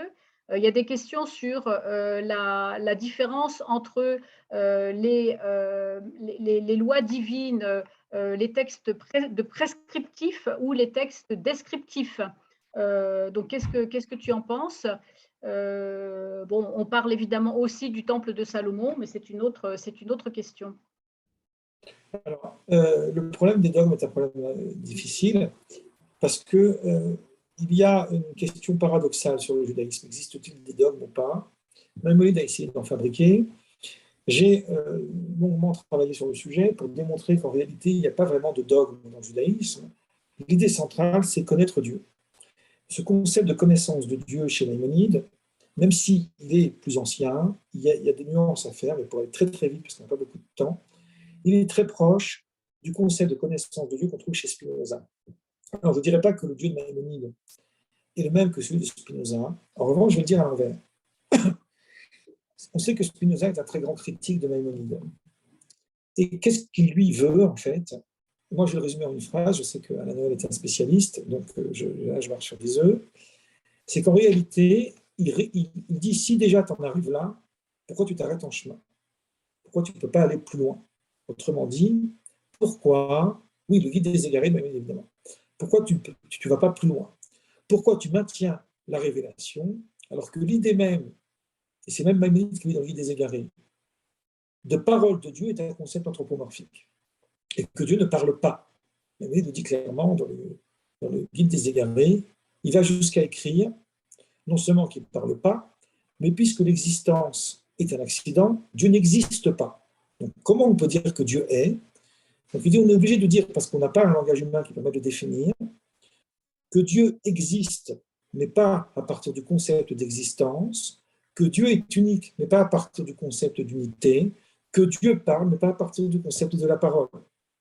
Alors, on en arrive à quelque chose où on est très très loin d'un Dieu humanisé dans la révélation biblique, qui du coup dicte aux hommes des actes, tel ou tel acte à faire. Encore une fois, je vous dis, notre problématique au niveau du texte, elle est liée à l'interprétation. Lorsque nous avons une interprétation qui permet cette ouverture, si tenter de dire qu'il y en a une, eh bien on va vers cette interprétation parce qu'elle correspond à notre conception de notre propre conscience. Moi, je ne suis pas contre la pratique religieuse, je ne suis pas contre les dogmes religieux, je ne suis pas contre les croyances. En revanche, je suis contre lorsqu'on veut justifier une attitude immorale au nom du texte. Ça ne justifie rien. L'homme qui s'engage à commettre le mal, il est responsable de ses actes. Ni Dieu, ni Maître peuvent changer cette donnée-là. Voilà, en gros. Hein. Je vais vite. Après, il y avait quoi comme question? Moi, je vois que des questions sur l'universel aussi. On aimerait avoir ta vision de l'universel parce que on peut voir deux visions d'universalistes distinctes en fait. Il y a l'universalisme du projet divin que tu évoques, puisqu'il inclut dès le départ l'ensemble de l'humanité, ce que tu dis, et l'universalisme humaniste laïque dont se réclament les francs-maçons pour la plupart, hein, qui, précisons-le, n'empêche absolument pas, en aucun cas, donc d'avoir à tout à chacun de croire en un Dieu révélé, ni de retrouver un principe de Dieu dans certains rituels. Mais en quoi ces deux visions d'universalisme sont-elles conciliables, selon toi? Elles sont réconciliables, tu veux dire? En quoi sont-elles conciliables? Ah, conciliables. Je vais vous dire, parce qu'on me demande d'aller vite. Je vais vous citer une phrase du Rav Kook, qui est un rabbi que j'affectionne particulièrement. Il était du XXe siècle, il est mort dans les années 30. C'était un des plus grands penseurs juifs de l'histoire. Hein. On ne parle pas d'un personnage qui n'avait pas. Le Rav Kook, il a cette phrase qui, pour moi, peut nous nourrir notre débat ce soir. Il dit « Cela ne nous chagrine pas que telle ou telle structure de justice sociale puisse s'établir sans aucune trace de mention de Dieu. Car nous savons que toute aspiration à la justice, sous quelque forme que ce soit, constitue déjà la plus lumineuse des manifestations divines. » En fait, c'est l'idée du retrait. L'univers laïque est un univers qui essaye d'aboutir vers le bien sans forcément faire dépendre ce bien, cette action, à un Dieu ou à une quelconque attente. Autrement dit, il est dans le cœur de la conception juive de ce qu'on appelle le lishma, c'est-à-dire du désintéressement. On avait, avec Alain Noël, fait une conférence là-dessus au Salon du Livre. On avait parlé de Job, et on avait vraiment parlé de cette question-là. Et lisez Qoheleth, vous ne pouvez pas comprendre Qoheleth si vous imaginez qu'il y a une vie après la mort. Et c'est le cœur du judaïsme. Alors, je ne dis pas qu'il n'y a pas de vie après la mort, je ne dis pas qu'il n'y a pas de... J'en sais rien, ce n'est pas le problème. Ce que je dis en revanche, c'est que dès lors qu'un homme devient meilleur moralement parce qu'il croit en Dieu, alors on est dans une problématique. Je le dis comme ça dans mon livre de la violence. Je dis si quelqu'un justifie le fait de non tuer, de ne pas tuer, pas de tuer, mais de ne pas tuer au nom de Dieu, c'est-à-dire qu'il a besoin de Dieu pour comprendre ça, alors nous sommes perdus. La conscience est un préalable. Or, il se trouve que la révélation du Sinaï a pour objet, en fait, dans son cœur de définition, d'apporter précisément cette religion humaniste dont parle Spinoza. Parce que Spinoza ne rejette pas Dieu, mais il humanise en fait la conception religieuse dans le cœur de la morale, à partir du discours de Jésus et d'autres éléments philosophiques qui lui sont propres. Alors je ne dirais pas que la conception va dans ce sens-là. En revanche, que l'attitude morale et même religieuse soit indépendante d'une sentence divine, d'une récompense de Dieu, ça c'est le cœur de la conception juive du désintéressement. Donc à partir de là, l'athée et le croyant se rejoignent dans cet espace-là du désintéressement. Parce que l'athée sait que lorsqu'il fait le bien, c'est altruiste, il n'attend rien en retour, parce qu'il ne peut rien attendre. Et le croyant, tant qu'il attend quelque chose en retour, comme dit Yeshayahu Lebovitch, il n'est pas réellement en train de servir Dieu. Parce que le service de Dieu, c'est quoi? C'est le dépouillement de toute attente. Alors, on en est loin, mais voilà, c'est le chemin, il faut construire, il faut être maçon et avancer. Moi, je suis encore trop loin, mais peut-être un jour on verra. Voilà. Alors, il y a une question justement qui dit, compte tenu de tout ce que vous avez dit, à quoi servent du coup les religions, selon vous? Alors, c'est une question qui est grave, parce que c'est la question que pose Spinoza, là encore. Alain Noël va me taper sur le doigt, me dire que tu cites un peu trop à travers. Je fais de l'humour, hein, excusez-moi. Puisque c'est la question que pose Spinoza. Alors, lui, il prône la religion morale. Aujourd'hui, dans un langage un peu plus moderne, on le dirait autrement. Moi, je pense que l'utilité de la religion, elle vaut parce que c'est un système de vie. C'est-à-dire que lorsque vous avez un système de vie, vous vous engagez dans un système de vie, ce système de vie fait sens pour vous. Personnellement, je vais parler un petit peu intimement, moi j'ai vécu 20 ans dans le monde orthodoxe, j'ai pratiqué, etc. J'ai cherché quelque chose qui était de l'ordre de mon épanouissement personnel que j'ai trouvé un temps et après ça a cessé. Donc j'ai choisi une autre voie. Mais je respecte quiconque choisit la voie de la pratique religieuse comme étant sa propre initiation. Parce qu'il y a une initiation dans la religion, il n'y a pas que des choses violentes, il y a aussi des très belles choses. On n'a pas eu le temps d'en parler. Mais mon but à moi, ce n'est pas de vous dire la religion ne sert à rien. Je veux dire non. Et la seule question que je me pose, moi, c'est est-ce que si Dieu existe, ou est-ce que si Dieu n'existe pas, est-ce que ça change quelque chose à mon attitude dans le monde? Si ça change quelque chose, alors ça pose un problème pour moi. Personnellement, je comprends que l'idée de Dieu est une idée qui parcourt ma vie. Elle fait sens pour moi. Mais ce n'est pas une idée de croyance, c'est une idée de connaissance. Cette connaissance, elle fait sens pour moi. Mais si un jour je découvre qu'en fin de compte, tout cela ne m'apporte plus rien, n'est plus porteur de sens, alors je vais aller vers autre chose qui sera porteur de sens. Je pense que si j'étais dans une autre culture, le bouddhisme, autre chose, le christianisme, et il y a un ami chrétien, on a peu le temps de lire sa question, je fais un clin d'œil pour pas qu'il croie qu'on le délaisse, on verra après. En fait, j'essaie de dire que peut-être que j'aurais puisé le même cheminement ailleurs. Je ne dis pas qu'une littérature est meilleure qu'une autre, je dis que chacun y trouve sa voie. Et dans la pratique religieuse, prenons l'exemple du Shabbat, moi j'ai vécu le Shabbat, même si aujourd'hui je ne le pratique plus, c'est un véritable moment de recueillement, c'est un véritable moment où on s'éloigne un peu de la matérialité du monde et on vit pour nous-mêmes, on vit pour quelque chose qui va nous apporter un plus.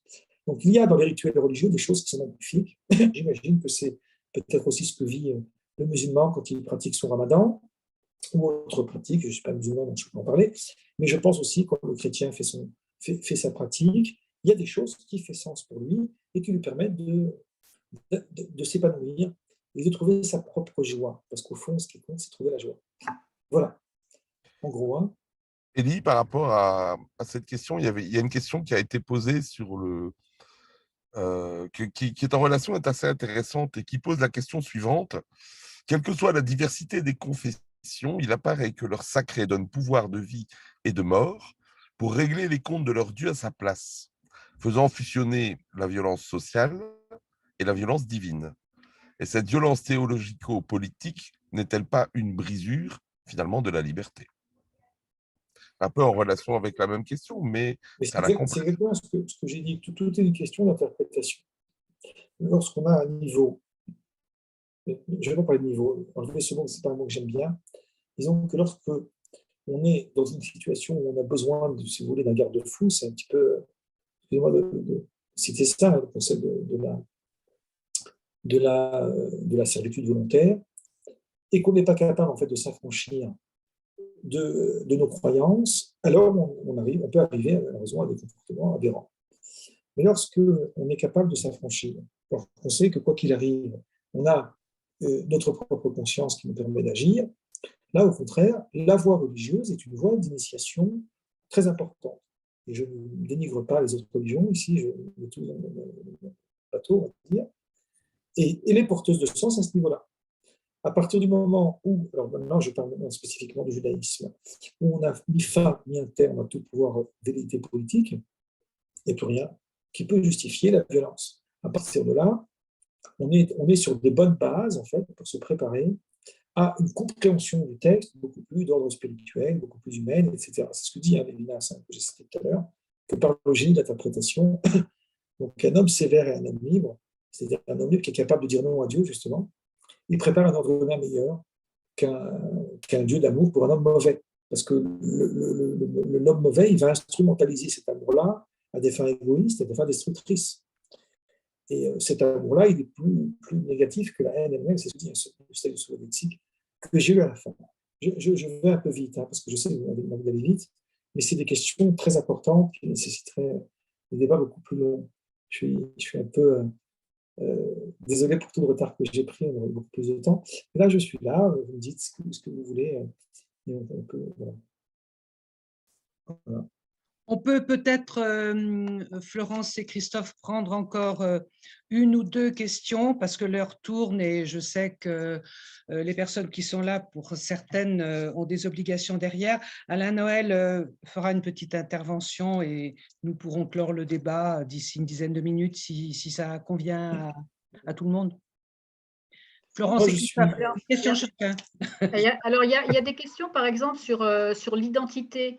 Parce que tu nous dis, pour revenir aussi un peu sur le thème du cycle de conférences, Oui. tu dis que tous les courants religieux, politiques ont tendance à se revendiquer de la vérité au point d'ériger l'identité en valeur suprême et que c'est ça qui crée des remparts identitaires, notamment entre croyants et mécréants, mais pas seulement. On le voit aujourd'hui dans nos sociétés avec les courants woke.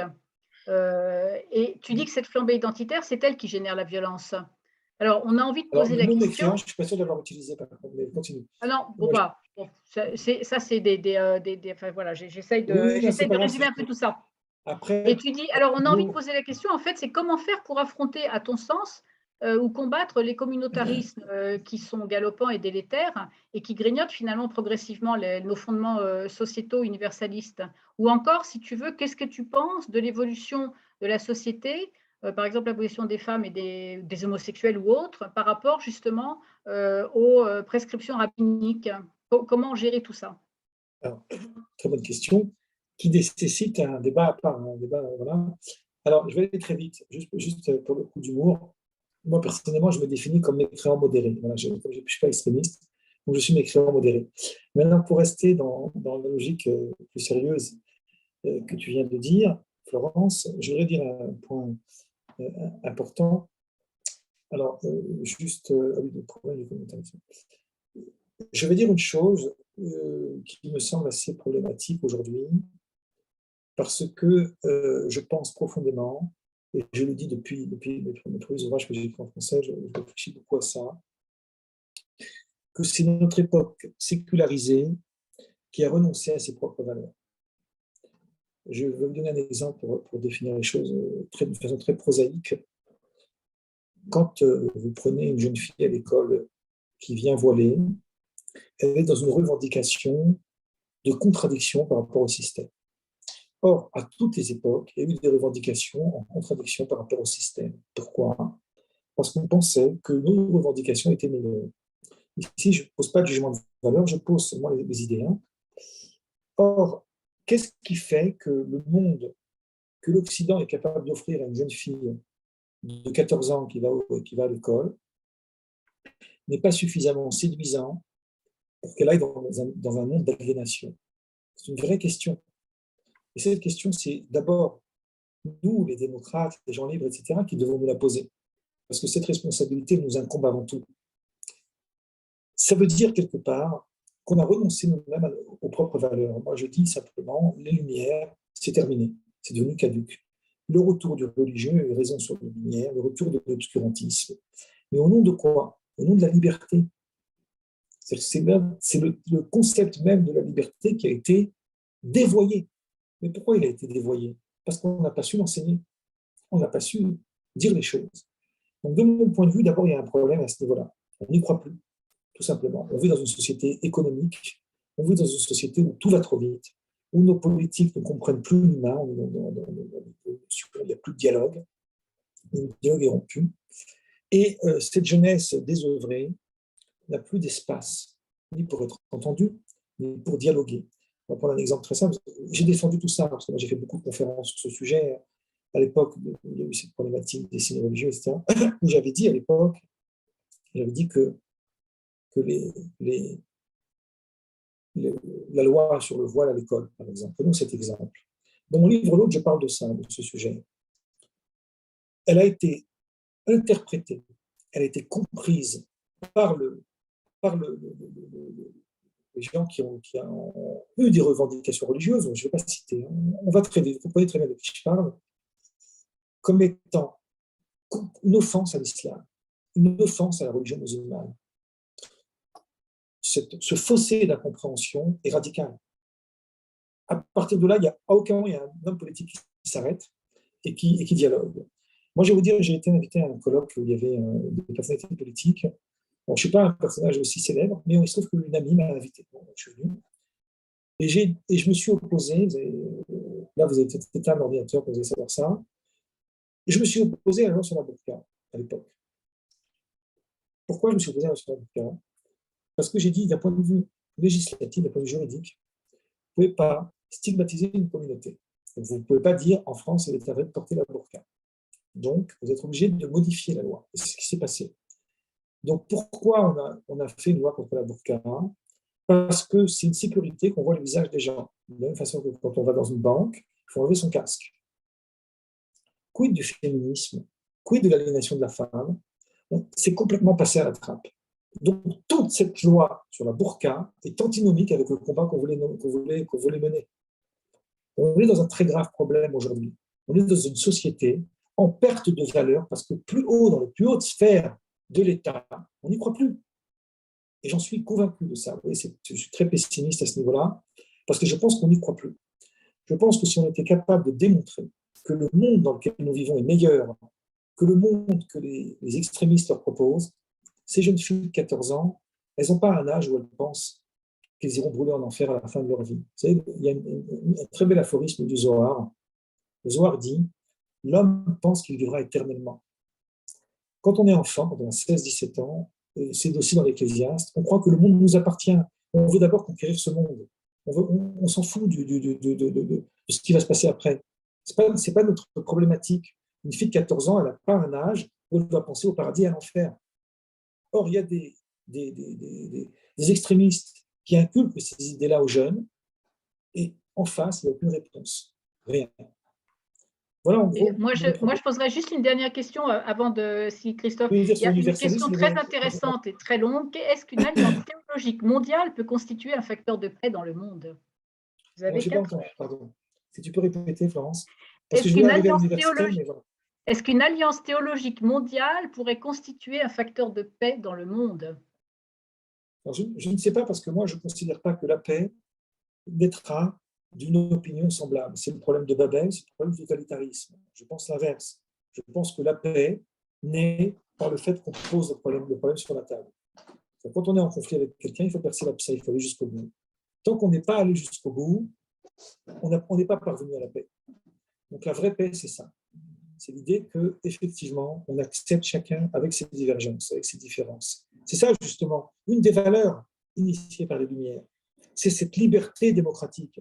C'est expliquer à notre jeunesse qu'on a le droit en France de pratiquer sa religion, mais qu'on a le droit aussi d'être athée, et que l'un ne va pas sans l'autre. Si on ne légitime pas l'athée, alors ça veut dire que le religieux, le croyant aussi n'est pas légitimé. Cette idée-là, une idée toute simple, évidente, elle a été niée aux plus hautes sphères de l'État. Donc, tant qu'on est dans des revendications de bas étage, on essaie de... Voilà. Pour revenir donc à l'universel, parce que je veux quand même dire une phrase là-dessus, toute la problématique de l'universalité, c'est ça, justement. C'est d'être capable d'apporter au monde quelque chose qui soit tellement porteur de sens que ça donnera envie. Vous savez, aux jeunes d'aller vers ça. Vous savez, il y a un aphorisme du Talmud, enfin, c'est pas un aphorisme, c'est un texte du Talmud, je vais aller très vite, qui parle des lois concurrentielles. Et le Talmud, il a cette phrase que je trouve très amusante. Il dit, il n'y a rien, d'un point de vue des lois de la concurrence, qui interdit de vendre exactement la même chose que le magasin qui est en face de... Il suffit de traverser la rue, on a deux magasins qui vendent la même chose. Pourquoi ce n'est pas interdit d'un point de vue des lois de la concurrence? Le Talmud, il a cette phrase, il dit, parce que rien n'interdit aux vendeurs de donner des bonbons aux enfants. À l'époque, ce n'était pas des bonbons, c'était des noisettes. De donner des bonbons aux enfants. Autrement dit, si toi, tu considères que ton magasin est meilleur que celui de l'autre, fais tes preuves. On ira chez toi parce qu'on préfère aller chez toi. Si on va chez l'autre, c'est qu'on préfère aller chez l'autre. Donc, ce qu'il faut, c'est être capable de séduire. On est obligé, même Socrate le dit, toute dialectique présuppose une séduction. Même le langage mathématique, disait Gorgias, vous verrez, etc. Je ne vais pas maintenant faire l'étalage d'une confuture que je n'ai pas, mais j'essaye de vous dire un petit peu en gros. Moi, je crois de façon très profonde qu'on a renoncé à nos propres valeurs et qu'il faut remettre les valeurs au centre. Voilà. Il y a des gagnants, excusez-moi, mais comme c'est un ami très, très, très proche, je vais voir ce qu'il dit, si vous voulez, s'il vous plaît. Il dit donc, la violence religieuse procèderait moins des passages violents des textes fondateurs que des conditions de création des religions qui se sont formées contre les précédents judaïsme, contre le paganisme, christianisme contre la violence imputée aux juifs dans la mort de Jésus, l'islam contre les autres religions, Bon, là, je bois du thé. La cause réelle de la violence présumée des religions n'est-elle pas le fanatisme des hommes? Je suis tout à fait d'accord avec ça, et non seulement d'accord avec ça, mais tel que j'ai pu vous le montrer, c'est aussi ce que le Talmud dit justement, que cette violence vient de cette absolutisation, de radicalité extrémiste qui est là uniquement pour rejeter l'autre. Il y a cette phrase du Talmud, entre Yebamot, qui dit « Quiconque prétend n'avoir que la Torah, même la Torah, il ne l'a pas ». Voilà, je crois qu'avec ça, on a tout dit. Alors, on va peut-être, excuse-moi, mais je vois tourner l'heure. Oui, mais de je m'inquiète. toute façon, j'avais choisi, pas de problème, parce que moi, j'avais choisi exactement la même question que la dernière de Florence, ce qui est la preuve que nous étions bien en phase ce soir. Et donc, je propose que notre très cher frère Alain Noël, ou toi, voilà, preniez… Alain Noël va faire une petite conclusion. Est-ce que je peux dire un petit mot, Florence ? Oui, je vais juste te demander une chose. Est-ce que tu peux remettre à l'écran ton livre parce qu'il y a plusieurs demandes? J'ai deux petites choses à vous demander, si c'est possible. Alors là, vous avez ce livre de la violence juive. Laisse-le sans bouger. Alors, s'il y en a qui sont intéressés, je peux leur envoyer avec une dédicace. Vous leur donnerez mon mail et moi, je m'arrangerai avec eux, puisque j'ai des livres en ma possession, donc de la violence juive. Et une autre chose que je voudrais dire, s'il y en a qui veulent, j'ose faire la promotion, à la rentrée, à partir du 8 septembre, le jeudi soir et aussi le dimanche, je donne un cours sur Zoom. Certaines personnes qui sont là ce soir y participent. Donc, s'il y en a qui sont intéressés, à partir du 8 septembre, toute l'année dernière, on a travaillé sur la création, sur la création, et là, on va travailler sur l'anthropologie de l'homme. Et donc, s'il y en a qui sont intéressés, vous communiquerez leur mail et je leur dirai comment faire. Voilà, ça commencera à partir du mois de septembre. Merci pour tout. Maintenant, je vais entendre religieusement Alain Noël. Pas religieusement, spinoziste si tu veux. Simplement pour te remercier les modérateurs. Et puis, je voudrais retenir simplement de tout ton exposé une phrase fondamentale qui rejoint à la fois Maïmonide et Spinoza ensemble. Il y a la loi naturelle et il y a la loi révélée. Et la loi naturelle est plus importante que la loi révélée, qui ne s'intéresse qu'aux croyants. La loi naturelle s'intéresse à tous les hommes. Et je pense que c'est très profondément maçonnique. Alors merci. C'est polynéen aussi. Hein. Merci encore, et Kant, bien sûr. Merci encore, et je vous donne rendez-vous dans 8 jours. Voilà. Même heure, pas même heure qu'aujourd'hui, mais même heure qu'habituellement. Et puis nous entendrons sur Michel Maffezoli. La nostalgie du sacré, Michel Maffezoli, qui est professeur à la Sorbonne, qui nous parlera de cette nostalgie du sacré, qui viendra, je pense, en complément de ce que vient de nous dire Hervé Elie sur l'oubli de nos valeurs propres. La nostalgie du sacré, c'est peut-être le moyen de retourner à ce qui est fondamental. Merci encore à tous. Merci à tous. Merci Florence, Christophe et évidemment Xavier Elie. Et c'était encore un plaisir. Donc à la semaine prochaine. Ben, merci beaucoup à tous. On nous demande, attends, je vois, on nous demande ton adresse mail. Est-ce que tu peux donner ton mail, s'il te plaît? Alors, je peux donner mon mail par oral, mais après, s'il y en a qui n'ont pas entendu. Oui, mais dis-le déjà. Alors, c'est très facile. Moi, je m'appelle Hervé Elie. Donc, on va le mettre en lettres RV, le R et le V. Ensuite, Elie en entier, chiffre 1, @yahoo.fr. Donc, Hervé les lettres. Hervé Elie 1. Avec un E à la fin. Hervé 1 @yahoo.fr. C'est une contraction d'Hervé Elie. En fait. Voilà. Bon, merci pour tous. Merci à toi. Bonne soirée à tous. Merci. Bonne soirée. Au revoir. Au revoir. Au revoir à tous. Bientôt. Merci Florence. Merci Christophe. Merci à tous. Au revoir. Alain Noël, bonne soirée. Alain Noël, à très bientôt. Et Jean-Robert, merci pour la technique. Voilà, merci. Voilà.